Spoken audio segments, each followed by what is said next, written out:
Republic of Indonesia is coming in the room. So maybe we can all stand. Thank you.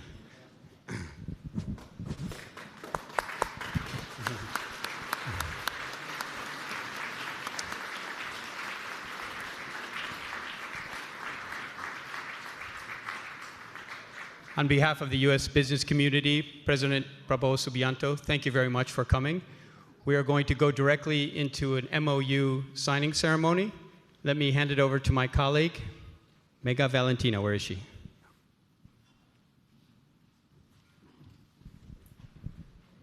Thank you, Brian. Ladies and gentlemen, tonight we're honored to have the presence of the President of Indonesia, His Excellency Prabowo Subianto, to witness the signing of 10 agreements between the U.S. and Indonesian companies. So first, we'd like to invite the first 5 sets of signatories. The first one, the agreement between the Minister of... Okay. Before we proceed, we would like to invite you to take your seats, please. Make it faster, please. Yes. Make it faster. Make it faster. Some presidents waiting there. Make it faster, okay? Okay. The first one, please welcome Freeport-McMoRan, PT Freeport Indonesia, and the government of Indonesia. Second set will be Cargill, PT Sorini Argo, or Cargill Indonesia, represented by AmCham Indonesia. National Cotton Council with Daehan Global, Pan Brothers, and Ravo. Freeport-McMoRan will sign the agreement with Investment and Downstreaming Minister, His Excellency Roslan Roslani. 2 signatories, please approach the tables.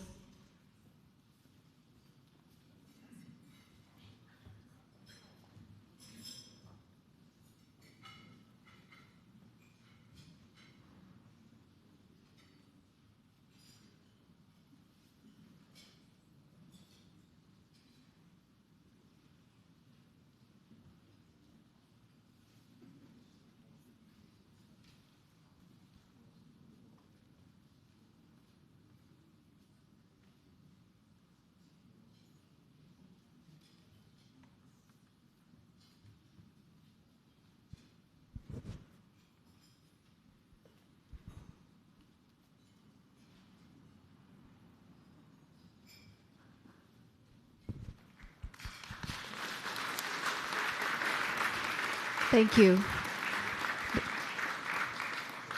May we invite the second set of signatories, Asmindo Indonesia with Bingaman and Son Lumber, Pertamina and Halliburton, PSN Wirajaya and Tinergy, PSN Wirajaya and Solana Group LLC. 2 signatories, please approach the stage and the table for the agreements.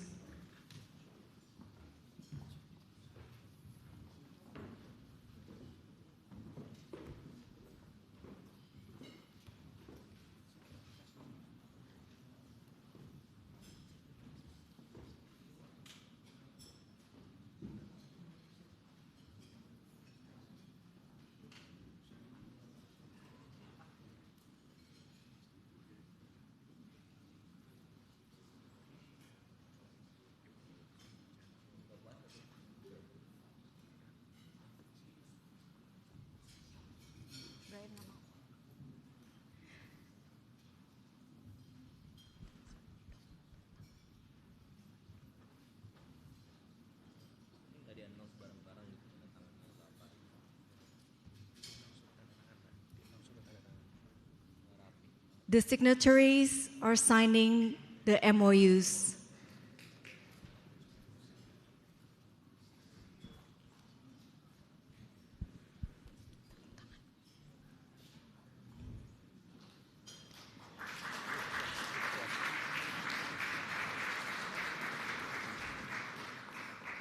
Thank you very much for the President of Indonesia and his ministers for witnessing these ceremonies. Thank you. We will proceed to the next sessions.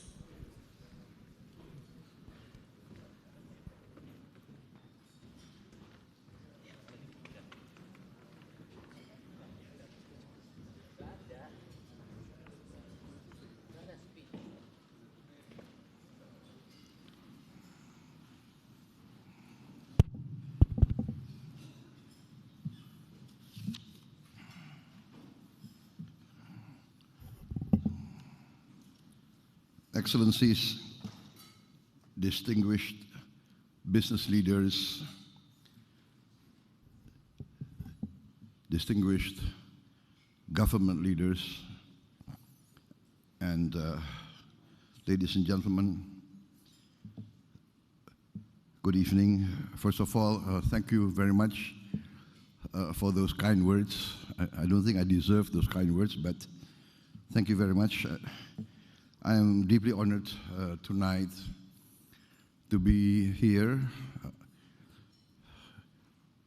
invited by the US-ASEAN Chamber of Commerce, the US Chamber of Commerce, and the USINDO, the United States Indonesia Society, of which, by the way, my father was the Indonesian co-president, I think, in the first years of USINDO. And so I'm pleased to be here in Washington, D.C. I've been invited by the President of the United States to be in the first, I think, official meeting of the Board of Peace, which was established to try to follow through on the ceasefire agreements in Gaza and to work towards a pathway in which we can find a lasting solution to the problems, the conflict in Gaza and in the Palestine.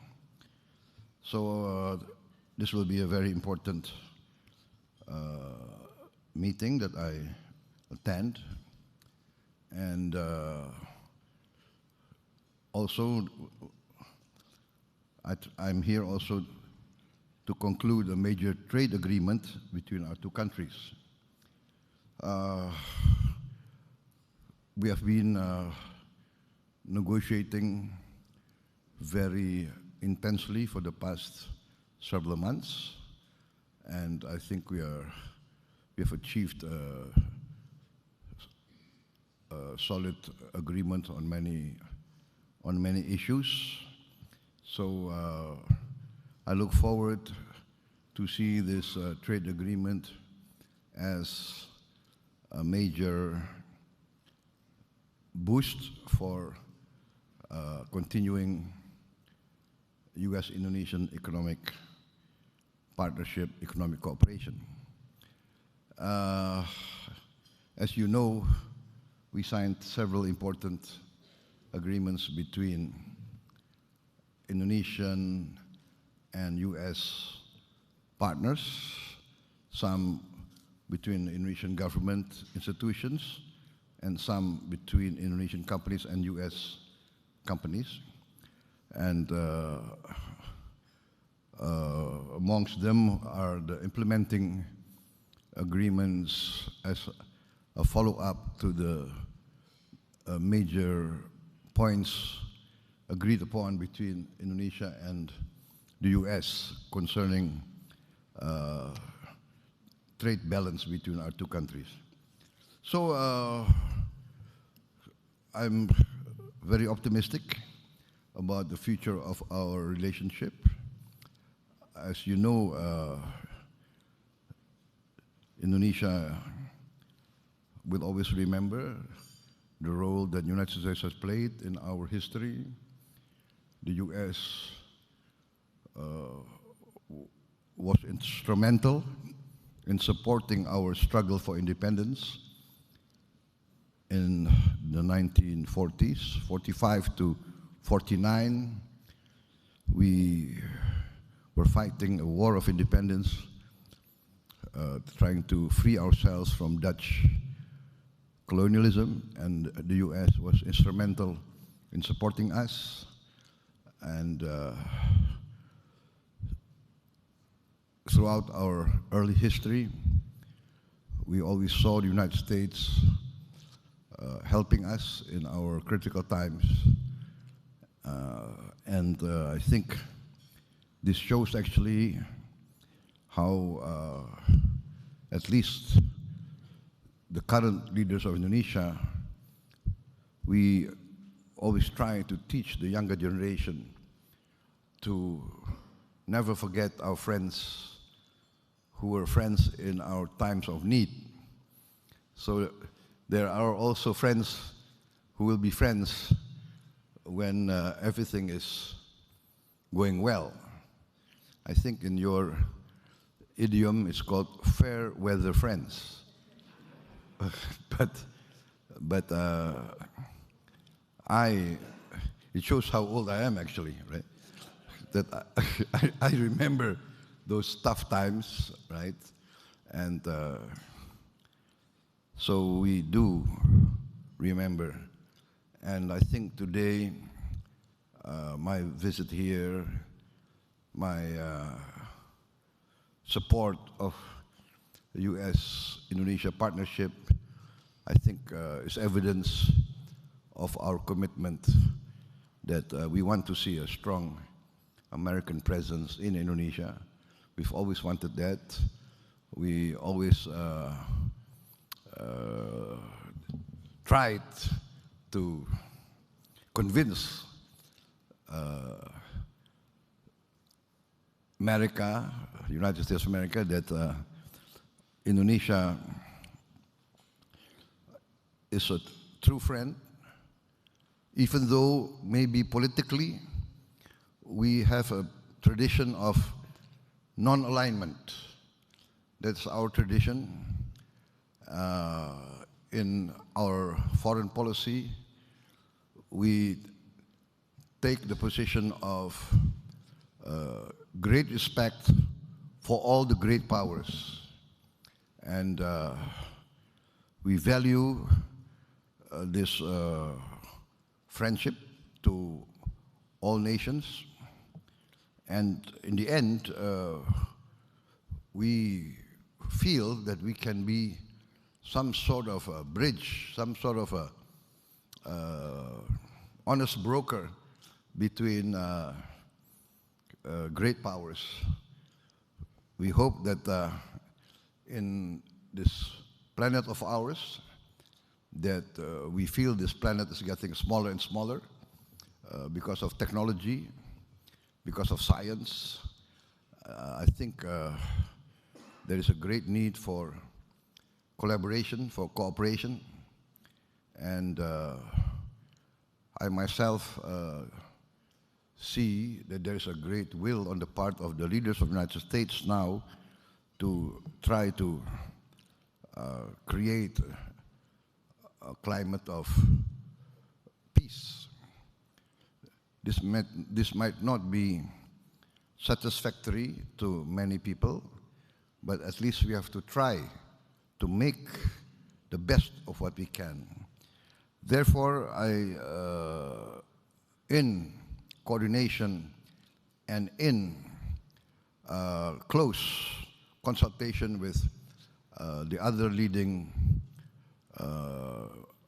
Islamic countries that have been invited by the President of the United States to join in the endeavors to try to achieve a lasting peace in Palestine. We remain committed to support this. We see this as an opportunity. Whatever the challenges that we face, there are challenges, there are tremendous difficulties, we recognize there are still obstacles to be overcome. But at least, my position is at least we have to try, and we have to do our best. So, once again, we would like the best of relationship with the United States in all spheres, politically, economically, in the field of humanitarian assistance, in the field of protecting the environment. We have a strong potential to enhance this relationship. Indonesia has a lot of potential. We are we now realize, I think the region realizes that Indonesia is no longer the sleeping giant. We are starting to wake up a bit. And I think the region, even the world, now recognize that we have solid economic foundations. We have managed our economy prudently over the years. We have never defaulted, not once in our history. We have never defaulted on our debts. Even succeeding administration, succeeding governments will always respect the debts of previous governments, even though maybe they were very strong opponents of each other. But the tradition in our society is to respect our obligations, and this is the tradition that we have followed up to now. Indonesia has been more and more or less in our history a bit below the radar. We tend to be more inward looking because we have tremendous problems to overcome. A lot of our people are living in poverty. A lot of our people still face hunger. A lot of our children face malnutrition.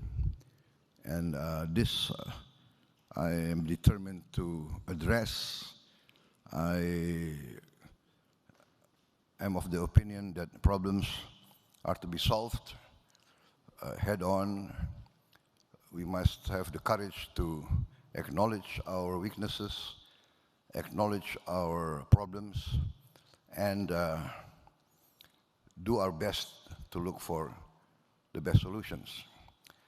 I've been in discussion with senior members of many American corporations a few hours ago, and there I emphasized that my government is aware of our strengths and our weaknesses.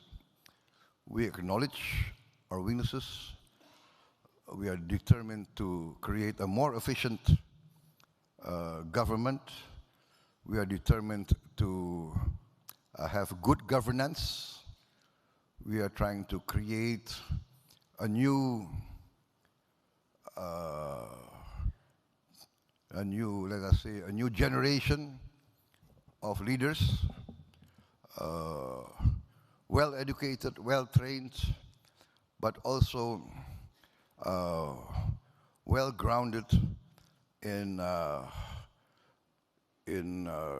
good administration, good governance, rational, logical, pragmatic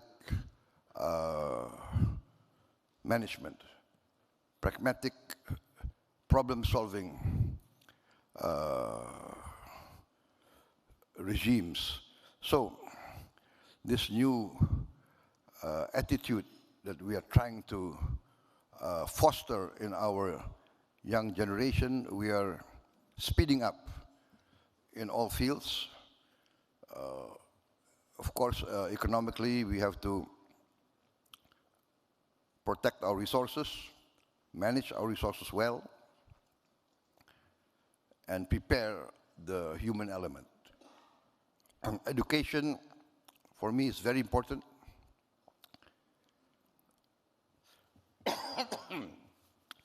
I am establishing 10 new universities. We're starting to build this year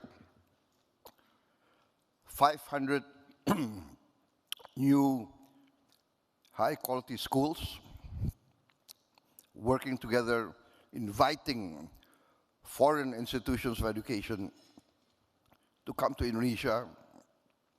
We're opening up the education sector.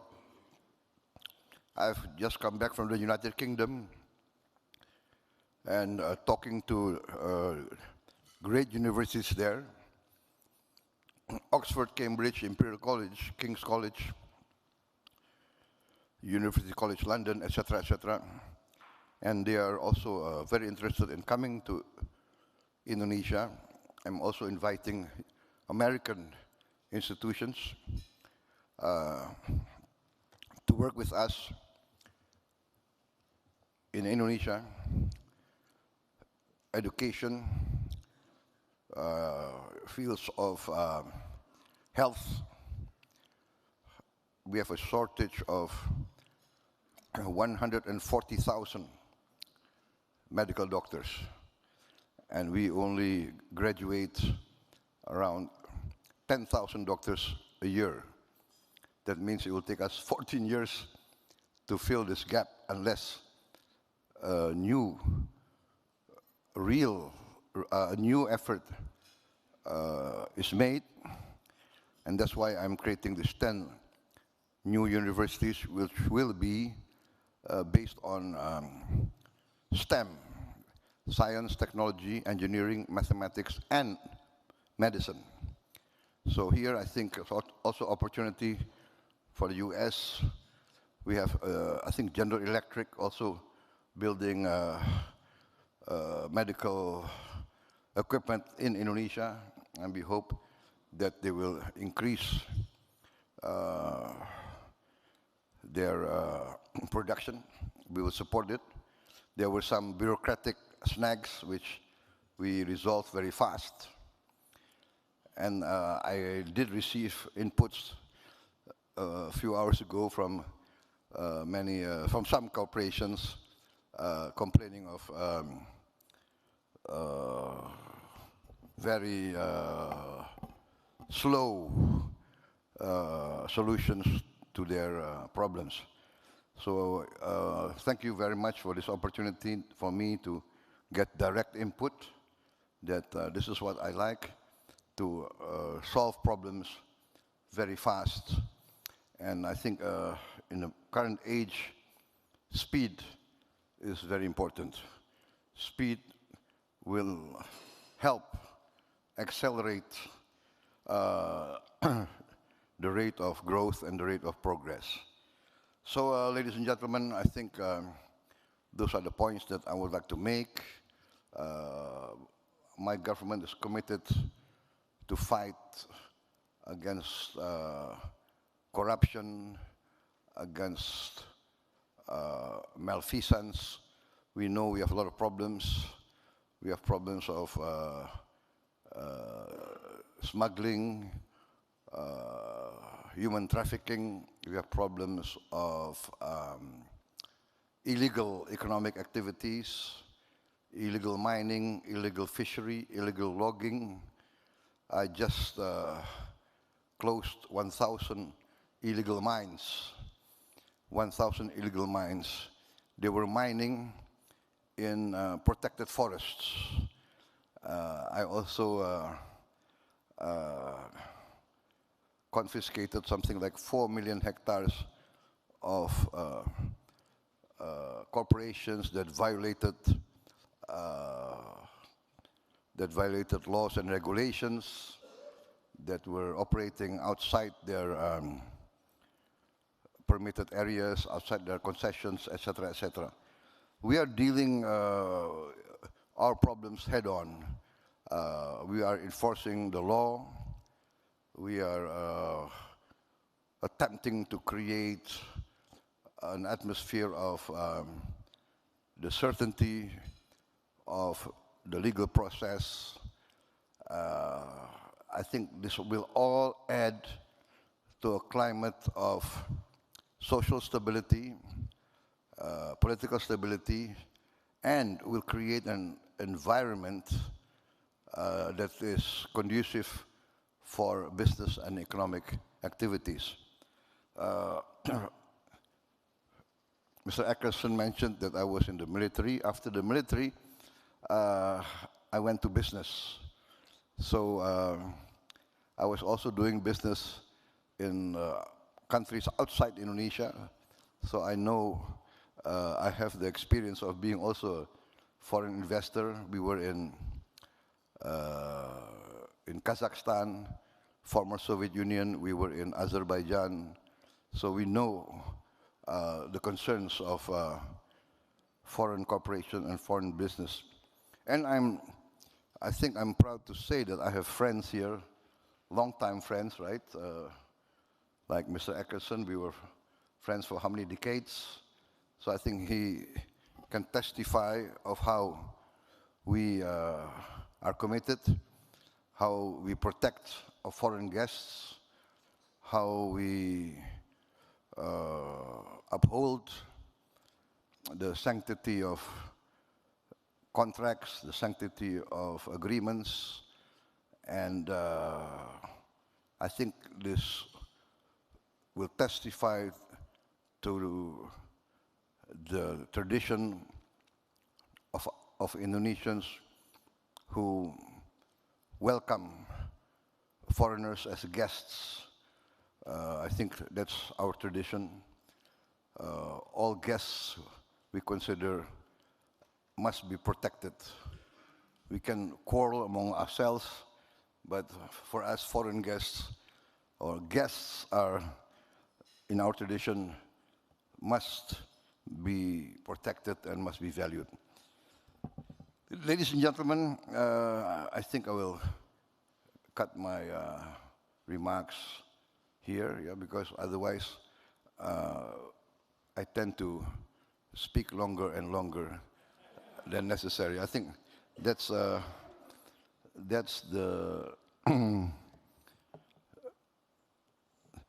that's the downside of politicians and political leaders, right? But I think it's your fault for giving me a podium. Yeah? Because an American political leader actually taught me, said, Prabowo, never stop campaigning. So even though you are just elected, and he told this a few weeks after I was elected, never stop campaigning. So this is, I always have this, who knows, I'll get 3 or 4 more supporters from this meeting. But anyway, you must know that we value U.S.-Indonesia relationship. We value American involvement, American participation, and for many years, actually, you know, whether you like it or not, I mean, people in Southeast Asia always considers United States as a strong friend and, let us say, a leader of the free world. Thank you very much. Thank you.